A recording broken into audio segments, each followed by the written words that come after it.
Good night, good night, good night. How's everyone doing tonight? Well, I am on here live. No one seems to be here in this moment, but I am live. And, I guess when someone needs to hear what is being said, they'll hear it. But I'm just going to talk. I remember years ago,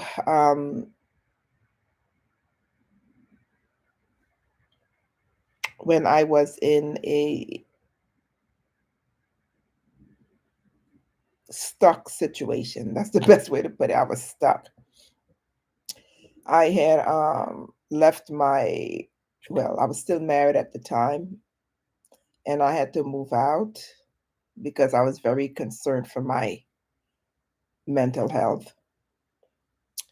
And I I left, um, and I was still working. I was working as a teacher still during that time in my life, and it was a very emotional time. It was very rough time, because I had my son, and I had to leave for my own mental health. Um, I actually stayed in that marriage longer than I would have because I was waiting on God actually. Because I said, God, I know you don't like divorce and whatnot, but I can't take it anymore. I don't want to really go into like deep details or anything like that. I couldn't deal with the emotional anguish anymore because it was like real. And then so when I moved out, I actually moved in to stay with my mother temporarily. And my son, came with me, and one thing I never did though was keep my son away from his father, because to me that's not really like something anyone should do to a parent, no matter how he has treated you. I find myself going off on tangent because I really want to talk about. Anyway, it's part of the same concept. Keep going. Yeah, my ex-husband's a very smart guy. He was very, very smart. He was a sophomore, if I recall correctly. He was a sophomore in college at the age 16. So I always remember that. And I used to tell my son how smart his father, you know, is, during that time period. Because what I wasn't going to do was tell my son negative things about his dad. Because to me, that doesn't make sense because my son is a part of me and his father. And on top of that, my son is a black man. And in today's society, you already have enough going on in this world, when you're a person of color. So I didn't want to create that situation for my son. I want my son to feel whole on both sides, me and his dad. Now, I can't say what his father said to him about me, if he said anything negative. And his mother, I mean, my son's father and his grandmother on his father's side, I can't vouch for what they said about me to my son. But I know on my part, I didn't have anything negative to say to my son, because to me that would be dumb and dangerous. Because we have enough situations where children are acting out, they're misbehaving, and then when you tell a child negative things about his or her parent, and look, don't get me wrong, this could happen to even Caucasian kids, kids of white races, so to speak. But when you're a person of color, it really adds negativity to your self-esteem, and I didn't want that for my son at all, at all, at all. My son, as best as much as possible, was to be whole, because I wasn't gonna like keep him from his dad and say, "Oh, your dad is no good," and all these different things. That was not my portion. Because what happened to me between me and his father was really nothing really to do with my son per se. It was something to do with us as grown adults. But anyway, so after I left my ex-husband, I came to stay at my mother, to get myself together. I'm trying to recall because I actually blanked out a lot of stuff that occurred back then. But anyway, eventually I had rented an apartment, and it was a struggle to grade papers, to wake up to go to work every day and all these different things. But I had all sorts of emotional struggles, you know, um, feeling of being like lost. You know what I'm saying? It was a tough time period, but I must say, God came through for me because He helped me tremendously. Because if I didn't have God in my life, I don't even know where I'd be today. So God is everything for me. Because if it wasn't for Him on my side, I have no clue where I'd be today. So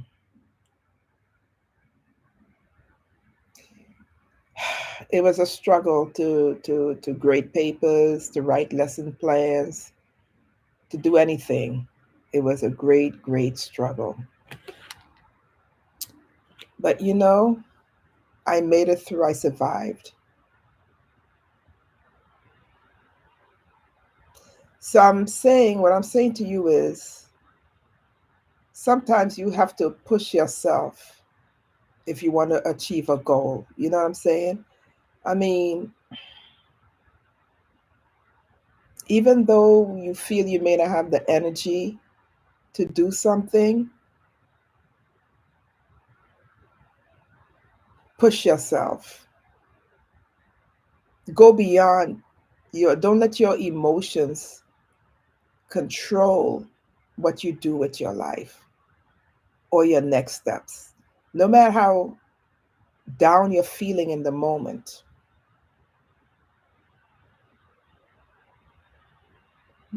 push yourself forward.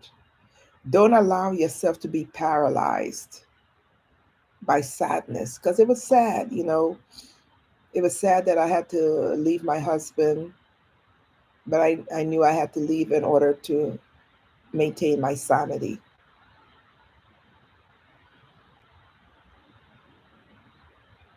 And I'm sure some of you know, if not all of you know, what it's like when you feel like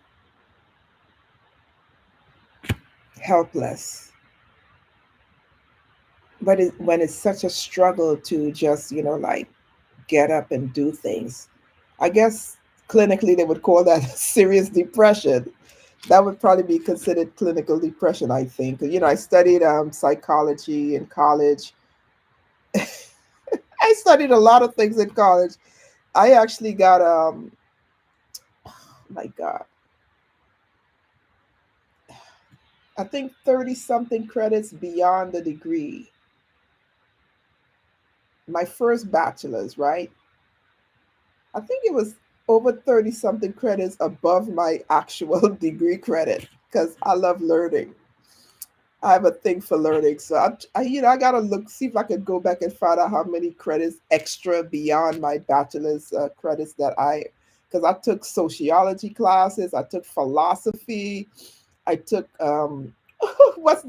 this particular class I took really kicked my butt. Okay, it was oh my God, it was a science class, and I took it because I just used to like to take classes just for the fun of it. I know it sounds crazy, guy, but truly and honestly, that's what I did. 'Cause I love learning so much. Physics. I took physics. I didn't need a physics class. Okay, I did not need to take physics. I just took it because it was there, literally. And I ended up getting like that grade. I ended up getting a bad grade, guys. A D. A D, guys. And that, um, I think that was considered a -3. I forgot, or a -4. I forgot what it was. So, so that took off some points. I'm trying to explain it on my GPA, and I'm like, oh my God, why did I take this class? And then on top of it, the physics teacher, he spoke with such a deep accent. I could barely understand what the man was saying. That didn't help me at all. And I tried to get it. I think it was Physics 101. It was like the first thing in physics you could take, all right? And I just took it for fun. So I'm just telling you to tell you, I used to take classes for fun because I enjoyed learning. I took philosophy, sociology, psychology, all sorts of classes. And I took a lot of psychology classes. And there's aberrant psychology and all these different things. I mean, I have a lot of credits in psychology, okay? Who knows? If I feel like it, maybe I could go and use those credits to get maybe an associate degree in psychology. Maybe because I took so many classes in psychology because I enjoyed psychology. But anyway, so I remember the days after I left my husband and I moved into the apartment where I felt so helpless and hopeless, and I was so depressed. And I think they would call it clinical depression because I was very depressed. But I had my son, and I couldn't afford not to do anything to lay up in bed. But that's what I felt like doing because I was so sad and depressed. And by the grace of God, thank God I had God because of my relationship with God. I got out of bed and I did what I had to do and start all over again. And I was going to the gym. So going to the gym is a good thing. When you need a boost of energy and when you need your mind to function properly, like you're feeling sad about something, go to the gym. Even if you feel like you have no energy left, go to the gym. Once you start working on, you get into the groove of it. Oh my gosh, those endorphins and whatever, those chemical stuff in your body kick in, and you start feeling like $1 million. You know what I'm saying? But anyway, so I'm just on here to say, guys, just do it. Just do it. You know what I mean? Long before it became a phrase for the sports company, and I kid you not, that was a phrase that I used to say years and years before it became a thing. Just do it. So that's what I did, and it's by God's grace and mercy that I did it.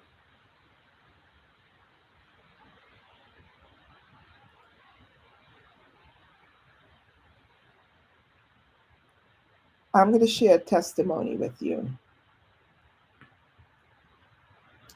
Years ago, I also had a daughter, and she died of a devastating disease which almost took my life, right?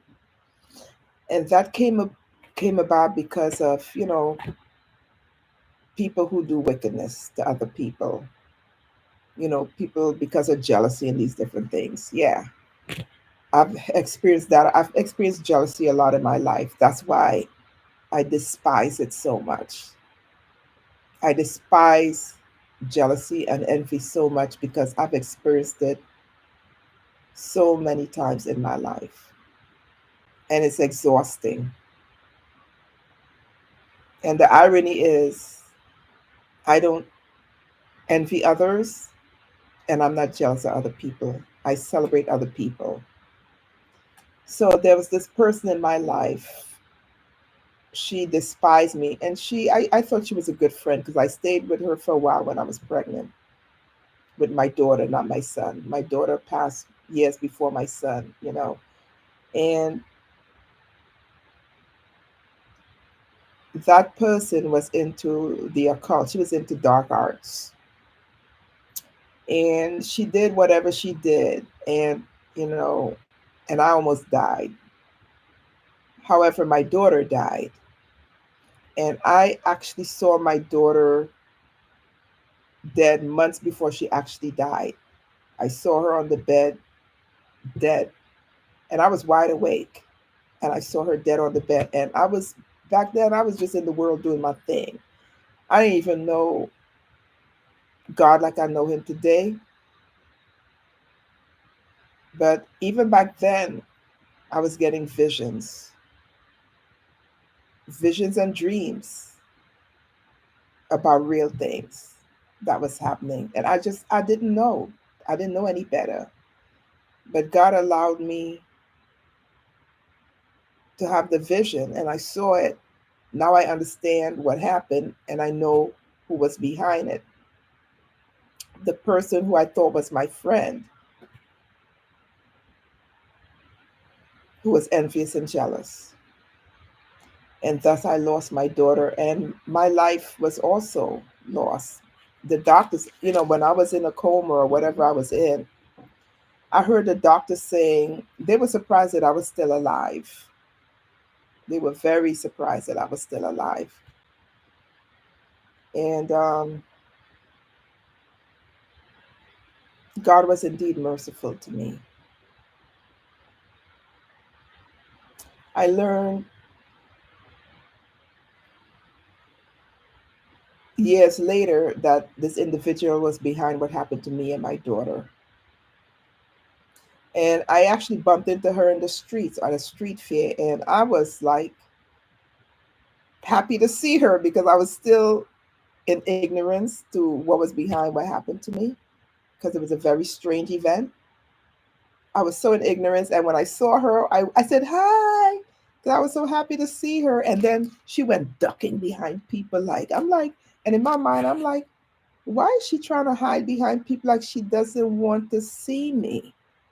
And I remember fighting that in the back of my head, and I'm like, what is going on?